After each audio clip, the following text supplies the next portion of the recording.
لاکھوں کروڑوں درود و سلام آپ صلی اللہ علیہ وآلہ وسلم کی ذات پر اور آپ صلی اللہ علیہ وآلہ وسلم کی آل پر۔ اللہ تعالیٰ اور اس کے فرشتے آپ صلی اللہ علیہ وآلہ وسلم پر درود و سلام بھیجتے ہیں۔ اے ایمان والو، تم بھی آپ صلی اللہ علیہ وآلہ وسلم پر درود و سلام بھیجا کرو۔ معزز ناظرین کرام، السلام علیکم۔ تقریباً 100 برس پہلے کی بات ہے۔ بھارت کے شہر جودھ پور میں ایک ہندو سنار سندر لال رہتا تھا۔ بے شمار دولت اور جائیداد اس کے پاس تھی۔ سونے چاندی کے زیورات کی بہت بڑی دکان تھی، لیکن قدرت نے اسے اولاد کی نعمت سے محروم رکھا تھا۔ ان کے ہمسایہ میں مسلمان خاندان تھا، جس کے سربراہ کا نام سعید شریف تھا۔ وہ ہر سال محرم کے 10ویں تاریخ کو ذکر شہادت کی محفل منعقد کرتا تھا اور تبرک حاضرین مجلس میں تقسیم کرتا۔ آج جس واقعے کی شہر میں دھوم مچی ہوئی تھی، وہ محرم کی روایات سے بالکل مختلف تھا۔ سعید شریف کے دروازے پر شہر کے فقراء اور مساکین کی بھیڑ لگی ہوئی تھی، اور وہ ان پر بے دریغ پیسے لٹائے جا رہا تھا۔ دریافت کرنے پر معلوم ہوا، صاحب خانہ نے آج اپنے 3 ماہ کے شیر خوار بچے کو پیسوں کے برابر وزن کیا اور وہی پیسے تقسیم کر رہا تھا۔ سنار کی بیوی ان کے گھر آئی اور معاملہ دریافت کیا، جس پر مسلمان خاتون نے کہا، ہم اولاد کی نعمت سے محروم تھے۔ علاقے میں کوئی پیر فقیر اور حکیم نہیں جس کے پاس اپنی فریاد لے کر نہ گئے ہوں، لیکن ہماری مراد بھر آئی ہو۔ گزشتہ سال یوم عاشورہ کو ہم روزے میں تھے۔ افطار کے وقت ایک عجیب و غریب واقعہ پیش آیا۔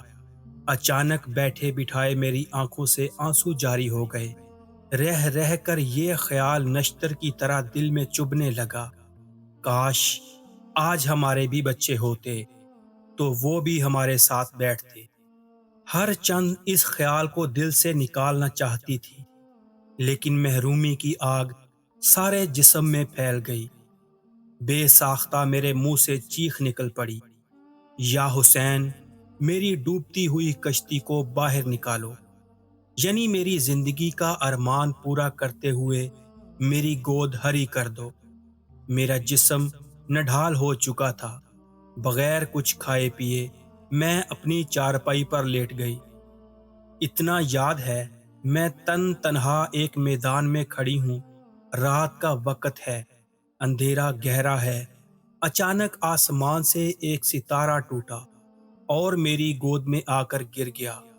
ساتھ یہ آواز آئی، جا، مایوسیوں کے منجدھارے سے تیری کشتی نکال دی گئی ہے، جلد ہی تیرے گھر میں چراغ روشن ہوگا۔ اس کے بعد میری آنکھ کھل گئی۔ ابھی چند دن بھی گزرنے نہ پائے تھے کہ میرا خواب سچ ہونے لگا۔ ٹھیک 9 ماہ بعد خواب کی تعبیر میری گود میں مچلنے لگی۔ اسی خوشی میں آج حضرت امام حسین رضی اللہ تعالی عنہ کے نام کی خیرات لٹائی گئی ہے۔ کہانی سن کر سنار کی بیوی پھوٹ پڑی اور بے اختیار اس کی آنکھوں سے آنسوؤں کا سیلاب امڑنے لگا۔ اس نے کہا، کاش میں بھی ان کے گھر کی لونڈیوں کی قطار میں کھڑی ہوتی۔ بی بی فاطمہ رضی اللہ تعالی عنہ ایک ہندو عورت کی فریاد کیوں کر سنے گی؟ مسلم خاتون نے اسے تسلی دیتے ہوئے کہا، ایسا مت سوچو، ان کے نانا سارے جہانوں کے لیے رحمت بن کر آئے ہیں۔ سنار کی بیوی نے عاشورہ محرم کا تبرک لے کر کربلا کی طرف منہ کیا اور دل ہی دل میں شہزادہ کونین کی سرکار میں اپنا استغاثہ پیش کر دیا۔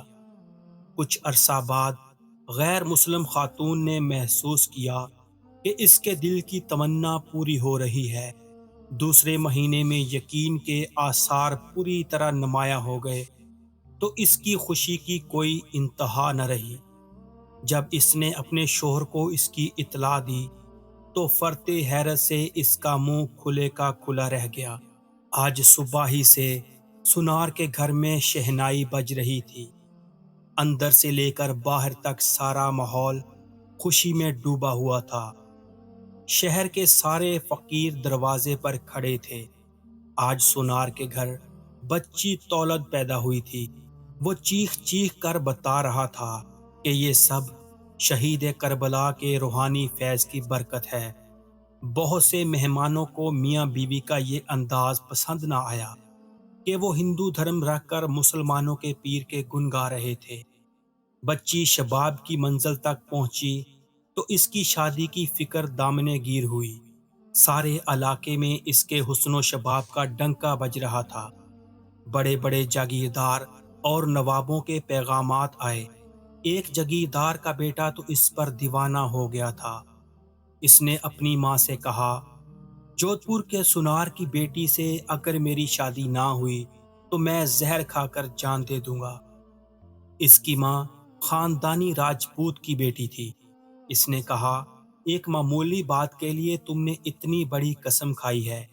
سونار کی کیا مجال ہے کہ وہ ہمارے حکم کی سرتابی کرے؟ اگرچہ یہ رشتہ ہماری برابری کا نہیں، لیکن تمہاری خاطر سب کچھ کیا جا سکتا ہے۔ پیغام بھیجا گیا تو جواب ملا۔ بہت سے پیغامات آئے ہیں، لیکن ابھی تک کوئی فیصلہ نہیں کیا۔ وقت آنے پر فیصلہ کیا جائے گا۔ جاگیردار کی بیوی یہ جواب سن کر غصے سے سرخ ہو گئی اور کہنے لگی، دیکھنا یہ حور کی شادی کہاں کرتی ہے۔ اگر اس کی سجی سجائی ڈولی دروازے پر نہ منگواؤں تو میں بھی راجپوت کی بیٹی نہیں۔ سونار کی بیٹی جس کا نام لالا تھا، اس کے حسن و جمال کی شہرت پورے علاقے میں پھیل چکی تھی۔ آخرکار ایک سونار گھرانے کے نوجوان سے لالا کا رشتہ طے پا گیا۔ شادی کی تاریخ مقرر ہو گئی۔ بارات آئی، رخصتی کی تیاریاں شروع ہو گئیں۔ کہاروں نے دلہن کی پالکی اٹھائی اور دلہا کی سواری آگے بڑھ گئی۔ دوسری طرف جاگیردار کی بیوی غیظ و غضب اور حسد کی آگ میں جل رہی تھی۔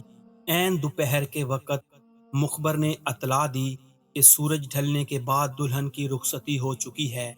اس نے اپنے بیٹے کو حکم دیا، اگر تیری رگوں میں اپنے باپ راجپوت کا خون ہے تو سورج ڈوبنے سے پہلے پہلے سونار کی بیٹی کی پالکی ہمارے محل کے دروازے پر لگ جائے۔